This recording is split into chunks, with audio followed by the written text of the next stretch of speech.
श्री शिवाय नमस्तुभ्यम। हर हर महादेव। एक स्टूडेंट जब अपने क्लास में जाता है, शिक्षक उसे पढ़ाते हैं, पूरी क्लास भरी पड़ी हुई है और शिक्षक कह देते हैं अपने बच्चों से कल स्वर्ग की, जन्नत की मिट्टी को लेकर आना।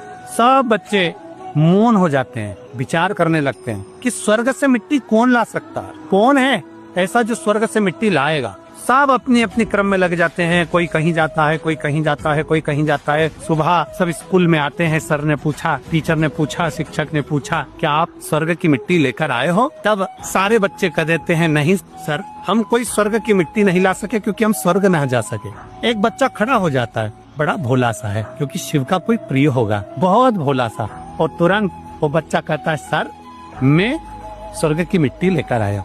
सर ने कहा, कहाँ है? बच्चे ने तुरंत अपनी हाथ की मुट्ठी का खोली, मिट्टी दे दी। सर ने पूछा, तुम कब स्वर्ग चले गए?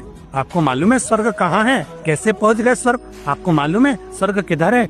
तब बच्चा कहता है, सर मैंने तो एक ही स्वर्ग देखा है और वो अपनी माता के चरणों में देखा है। जब मेरी माँ जल भरने के लिए जाती है, उसके पाँव की मिट्टी को उठा कर लाया हूँ। मेरी माँ मेरा पालन करती है ना, उसका चेहरा देखता हूँ तो मुझे स्वर्ग सा चेहरा नजर आता है। सर जब मेरी माँ मेरी एजुकेशन के लिए, पढ़ाई के लिए, कमाने के लिए किसी के यहाँ बर्तन मांजने जाती है, थक कर आती है ना, उसके मस्तक पर जो पसीने की बूंद दिखती है ना सर, वही मैं चंद्र और सूर्य का दर्शन कर लेता हूँ। सर जब मेरी माँ कहीं ना कहीं किसी न किसी रूप में मेरे लिए भोजन बनाती है ना, तब मैं अन्नपूर्णा और शिव का दर्शन कर लेता हूँ, स्वर्ग का दर्शन कर लेता हूँ। सर इसी मिट्टी में मेरा स्वर्ग है, यही माँ के चरणों में मेरा स्वर्ग है। माता पिता का सम्मान करिए, अपने जीवन को सार्थक करिए। श्री शिवाय नमस्तुभ्यम।